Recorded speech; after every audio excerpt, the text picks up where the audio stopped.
चलिए तो उसके आगे हम लोग चर्चा करते हैं। हम लोगों ने पिछले टर्म में चर्चा कर लिया था मृदा प्रदूषण। आज चर्चा करते हैं जल प्रदूषण पर। ठीक है, तो देखिए जल प्रदूषण हमने कहा क्या बताया कि जल में होने वाले अपशिष्ट पदार्थों के मिल जाने से अगर उसमें कुछ प्रदूषण उत्पन्न हो जाता है या फिर वो प्रदूषित हो जाता है, उसी को जल प्रदूषण बोला जाता है। क्या हो गया? जल प्रदूषण। ठीक है, जल प्रदूषण। जल प्रदूषण तो हमने कहा कि जल के भौतिक अवस्था या जल के मूल रूप में किसी भौतिकी या रासायनिक पदार्थों के मिल जाने से, अपशिष्ट पदार्थों के मिल जाने से उसके मूल गुण में परिवर्तन आ जाना क्या कहलाता है? जल प्रदूषण कहलाता है। ठीक है, अब जल प्रदूषण हो कहां से सकता है? तो जैसे कारखानों से जितना भी अपशिष्ट पदार्थ निकलता है, तो जब ये मिल जाता है तो क्या करता रहता है? जल को प्रदूषित कर देता है। ठीक है, या फिर ये कह लीजिए जैसे तेल का रिसाव हो जाता है, तेल के रिसाव के कारण जब जल में तेल का रिसाव मिल जाता है तो फिर जल प्रदूषित हो जाता है। बात समझ में आ गई? ये सारी चीजें हो जाती है। जैसे कृषि कार्य होते हैं तो उसमें कुछ रासायनिक पदार्थ मिलाए गए, जल में मिल गया, तब भी जल प्रदूषित हो जाता है। तो ये सारे जल प्रदूषण के कारण होते हैं। अब उसके बाद आगे हम लोग चर्चा कर लेते हैं कि जल प्रदूषण से होने वाले रोग। देखिए इंपॉर्टेंट इसमें यही है कि जल प्रदूषण से होने वाले रोग कौन कौन से हैं। जल प्रदूषण से होने वाले रोग अगर बात करें तो ये देखिए जल प्रदूषण से होने वाले रोग होते हैं। तो क्या करेंगे? तत्व का नाम लिख लेंगे, एक साइड लिख लेंगे तत्व का नाम, एक साइड तत्व का नाम लिख लेंगे, एक तरफ दूसरी तरफ लिख लेते हैं जैसे संबंधित रोग। देखिए पेपर में ये यहां से एक प्रश्न जरूर आता है, एक प्रश्न यहां से जरूर आता है। किसी एक तत्व का नाम दिया होगा और उससे संबंधित रोग पूछ लेता है, या फिर रोग का नाम दे देता है और तत्व का नाम पूछ लेता है। ठीक है, तो अगर हम बात करें मिनीमाता रोग की, तो देखिए मिनीमाता रोग किससे होता है? तो ये पारा की कमी से होता है। किस तत्व की कमी से होता है? पारा की कमी से होता है। आगे उसी की अगर बात करें इटाई रोग, तो इटाई देखिए बहुत ही फेमस ये रोग है भाई, बहुत ज्यादा पूछा जाता है टेट और सीटेट में। तो ये कैडमियम के कारण होता है। किसके कारण होता है? कैडमियम के कारण होता है। वहीं अगर ब्लू बेबी सिंड्रोम की बात करें तो ये नाइट्रेट के कारण होता है। ब्लू बेबी सिंड्रोम की अगर बात करें तो ये किसके कारण होता है? ये नाइट्रेट के कारण हो जाता है। ठीक है, किसके कारण हो जाता है? नाइट्रेट के कारण हो जाता है। अगर हम बात कर ले ब्लैकफुट की, किसकी बात कर ले? ब्लैकफुट की बात कर ले तो ये बेटा आर्सेनिक के कारण होता है। किसके कारण होता है? आर्सेनिक के कारण होता है। ठीक है, ये किसके कारण, ब्लैकफुट किसके कारण हो जाता है? आर्सेनिक के कारण हो जाता है। अगर वही बात कर ले हम स्केलेटल,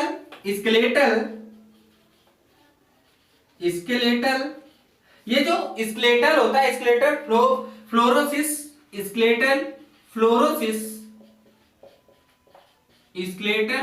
फ्लोरोसिस, तो ये फ्लोराइड्स के कारण हो जाता है। किसके कारण हो जाता है? फ्लोराइड्स के कारण।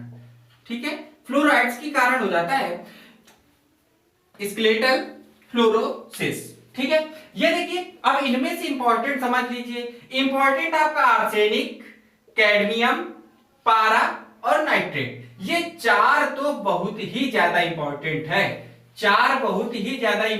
है। इनको आप बिल्कुल क्या कर लीजिए? रट लीजिए। ये मेरा वादा है आप लोगों से कि पेपर में इसका एक प्रश्न आएगा। 8 जुलाई को जो पेपर होगा सीटेट में पर्यावरण का इटाई रोग आएगा। ये बात आप लिख लीजिए, आपके पेपर में ये प्रश्न जरूर मिलेगा। ठीक है, तो ये जल प्रदूषण और उससे संबंधित कुछ रोग हैं। अगर पारा की अधिकता या पारा की कमी हो जाती है किसमें? जल में, तो आपको मिनीमाता रोग हो जाता है। अगर वही कैडमियम, तो कैडमियम से इटाई हो जाता है। अगर नाइट्रेट की बात करें तो ब्लू बेबी सिंड्रोम होता है। आर्सेनिक की बात करें तो ब्लैकफुट होता है, और फ्लोराइड्स की बात करें तो ये स्केलेटल फ्लोरोसिस होता है। बात समझ में आ गई? इसके बाद अब हम लोग आगे चर्चा करेंगे किसमें? ध्वनि प्रदूषण पर। तो देखिए ध्वनि प्रदूषण क्या होता है? जब कोई व्यक्ति किसी सामान्य से ज्यादा सामान्य से ज्यादा या कम ध्वनि की आवाज सुन लेता है तो उसके कारण होने वाले प्रदूषण को ध्वनि प्रदूषण कहते हैं। ध्वनि प्रदूषण कहते हैं।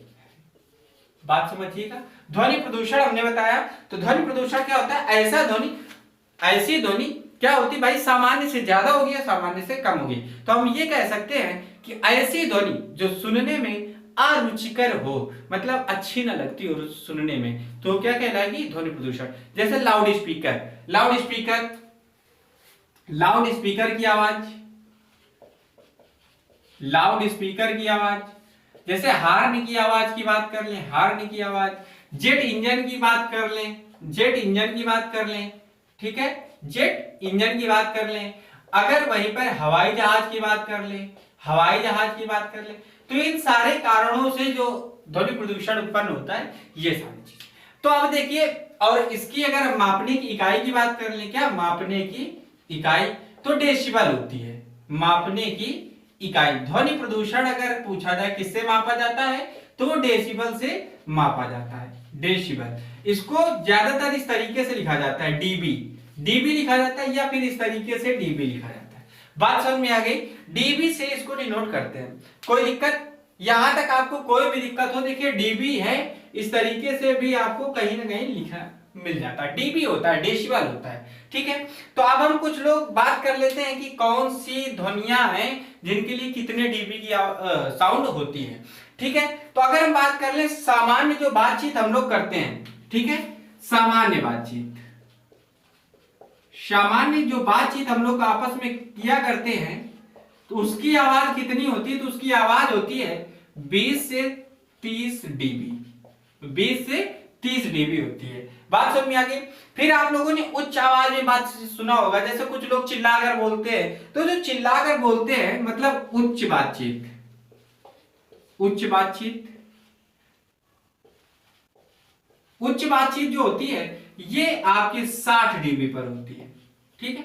फिर रेडियो, जो रेडियो की आवाजें होती है, रेडियो, टेलीविजन, रेडियो की आवाज की बात करें तो रेडियो की जो आवाज होती है ये 50 से 60 डीबी पर होती है, 50 से 60 डीबी पर होती है। कोई दिक्कत यहां तक? फिर वहीं अगर हम बात कर लें हवाई जहाज की, हवाई जहाज जो आसमान में उड़ता है, तो हवाई जहाज की अगर हम बात करें तो ये 90 से 120 डीबी की आवाज पर चलता है, ठीक है। उसके बाद जेट इंजन की बात कर ले तो जेट इंजन की एक साउंड फिक्स होती है, जेट इंजन। अगर हम बात करें जेट इंजन की, तो जेट इंजन आपका 148 डीबी की साउंड पर चलता है, 148, 148 डीबी पर, ठीक है। जो अंतरिक्ष यान होते हैं, अंतरिक्ष यान, ठीक है, जो सैटेलाइट वगैरह होते हैं, तो उनकी अगर आवाज की बात करें तो सबसे ज्यादा इन्हीं की बताई जाती है 140 से 179 डीबी, ठीक है, 140 से 179 डीबी, ये होती है अंतरिक्ष यान की। तो इसको आप लोग नोट कर लीजिए, ये पूछे जाते हैं, प्रश्न पूछ लिए जाते हैं कभी कभी कि हवाई जहाज की ध्वनि कितनी होती है, कितने डेसिबल होती है, ठीक है। तो 90 से 120 होती है। बात समझ में आ गई आप लोगों को? तो अब लास्ट में बचता है रेडियो सक्रिय प्रदूषण। कौन सा? रेडियो सक्रिय प्रदूषण। अब उसके बारे में पढ़ लेते हैं। तो रेडियो सक्रिय प्रदूषण क्या होता है? तो रेडियो सक्रिय प्रदूषण की अगर हम बात कर लें तो जैसे कुछ तत्व होते हैं, नाभिकीय विखंडन हो जाता है, तो नाभिकीय विखंडन के कारण इलेक्ट्रॉन, प्रोटॉन तथा उनकी रेंज का क्या होता है? निष्कासित हो जाना, क्या कहलाता है? रेडियो सक्रिय प्रदूषण कहलाता है। क्या कि किसी तत्व या नाभिकीय विखंडन के फलस्वरूप उसके इलेक्ट्रॉन, प्रोटॉन तथा उसकी रेंज तरंगों का निकल जाना क्या कहलाता है? रेडियो सक्रिय प्रदूषण कहलाता है। बात समझ में आ गई आपको? तो उदाहरण के लिए रेडियो सक्रिय प्रदूषण की अगर हम बात कर लें, रेडियो सक्रिय प्रदूषण की अगर बात कर लें तो इसके उदाहरण की बात कर लेते हैं। तो इसके उदाहरण की अगर हम बात करें तो उदाहरण क्या क्या हो सकते हैं? जैसे यूरेनियम हो सकता है, थोरियम हो सकता है, ठीक है, यूरेनियम, थोरियम हो सकता है, यक्स किरणें हो सकती है, नाभिकीय परमाणु संयंत्र हो सकता है, क्या क्या हो सकता है? जैसे यक्स किरणें, ठीक है, यक्स किरणें हो सकता है, यूरेनियम हो सकता है, यूरेनियम हो सकता है, नाभिकीय विखंडन हो सकता है, नाभिकीय विखंडन संयंत्र हो सकता है, नाभिकीय विखंडन, ठीक है, नाभिकीय विखंडन हो सकता है। और अगर बात कर ले तो जैसे थोरियम, ठीक है, थोरियम, ये ढेर सारी ऐसी चीजें हैं, ये आपका क्या कहलाता है, नाभिकीय विखंडन। इसी को हम लोग बोल लेते हैं नाभिकीय परमाणु संयंत्र, नाभिकीय परमाणु संयंत्र। तो इनके कारण जो उत्पन्न होती है प्रदूषण, जो इनसे फैलता है, वो क्या कहलाता है आपका, क्या कहलाता है, रेडियो सक्रिय प्रदूषण कहलाता है, ठीक है। तो रेडियो सक्रिय प्रदूषण के लिए बहुत ज्यादा प्रश्न, इसके 2 प्रश्न बहुत ज्यादा बनते हैं, पेपर में अक्सर पूछा जाता है, अक्सर पेपर में पूछे जाते हैं। तो थोड़ा 2 चीजें हैं उसके बारे में डिस्कस कर लेते हैं, ठीक है, रेडियो सक्रिय प्रदूषण के बारे में। तो अगर हम बात करें रेडियो सक्रिय प्रदूषण, तो इससे संबंधित 2 घटनाएं अभी तक घटी हैं। एक भोपाल गैस की त्रासदी घटी थी, एक चेरनोबिल त्रासदी घटी थी, ठीक है। भोपाल गैस त्रासदी, भोपाल गैस त्रासदी, ठीक है, ये कब घटी थी, कमेंट करके आप लोग हमको बताइए, कमेंट करिए जल्दी से, कब घटी थी। तो ये 1984 में घटी थी, 1984 में। किस गैस का रिसाव हुआ था, तो methyl isocyanate, methyl isocyanate, isocyanate. इस गैस के रिसाव के कारण भोपाल में गैस त्रासदी घटी, जिसको हम लोग भोपाल गैस त्रासदी के नाम से जानते हैं। ये कब घटी, तो 1984 में घटी थी। स्थान पूछ लिया जाए तो स्थान कहां था, भोपाल था। स्थान कौन सा था, भोपाल था। बात समझ में आ गई आपको। एक और है आपकी चेरनोबिल, चेरनोबिल की परमाणु आपदा है, चेरनोबिल, चेरनोबिल परमाणु आपदा,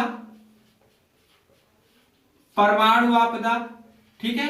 ये आपकी 1986 में हुई थी, 1986 में हुई थी। क्या हुआ था, यूरेनियम के रिसाव के कारण, यूरेनियम के रिसाव के कारण, यूरेनियम के रिसाव के कारण ये वाली घटना घटी थी, चेरनोबिल की परमाणु आपदा, ठीक है। चेरनोबिल की परमाणु, ये कहां घटित हुई थी, तो स्थान था आपका यूक्रेन। स्थान क्या था, यूक्रेन, मतलब यूक्रेन में ये घटना घटी थी। और ये घटना कहां घटी थी, तो भोपाल में। ये तो आपको याद ही रहेगी, ये भोपाल में घटी थी। और ये वाली कहां घटी थी, चेरनोबिल परमाणु आपदा यूक्रेन में घटी थी, ठीक है, 1986 में, यूरेनियम के रिसाव के कारण, ठीक है। तो जो प्रदूषण से क्वेश्चन बन सकते हैं, देखिए 3 क्वेश्चन इसमें ज्यादा बनते हैं। एक क्वेश्चन जो प्राथमिक और द्वितीयक हो जाता है, या फिर प्राकृतिक और मानवीय जनित हो जाता है। तो एग्जाम्पल 4 लिख के दे देगा और बोलेगा क्या ये मानव जनित प्रदूषण है, मानव जनित प्रदूषण इनमें से कौन है, इस टाइप से पूछ लेता है, ठीक है। अगला प्रश्न यह बन सकता था कि जल प्रदूषण, जैसे मिनीमाता रोग किस तत्व की कमी से होता है, ठीक है, ब्लू बेबी सिंड्रोम किस तत्व की कमी से होता है, ठीक है। इस तरीके से कुछ रोग बन सकते हैं।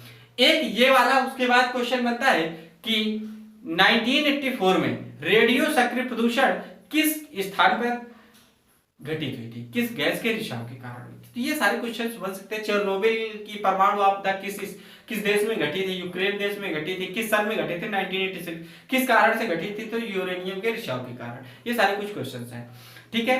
तो आप लोग इसी तरीके हमारा साथ देते रहिए, पढ़ते रहिए, और कमेंट आप लोग जरूर भेजा करें, आपको समझ में आता है। केवल देखने से कुछ नहीं होता, हम लोगों को भी प्रमोट करिए। आप जब वीडियो लाइक करेंगे, कमेंट करेंगे, तो हमें ये लगता है कि हम कुछ अच्छा कर रहे हैं। जब आप लोग कमेंट नहीं करते हैं ना, तो लगता नहीं है कि हम कुछ अच्छा कर रहे हैं। तो आप हमको बताएं, तो अगर अच्छा है तो अच्छा बताएं, नहीं अच्छा है तो बताएं कि इसमें कुछ कमियां हैं, हम उन कमियों को सुधारने का प्रयास करेंगे। ओके।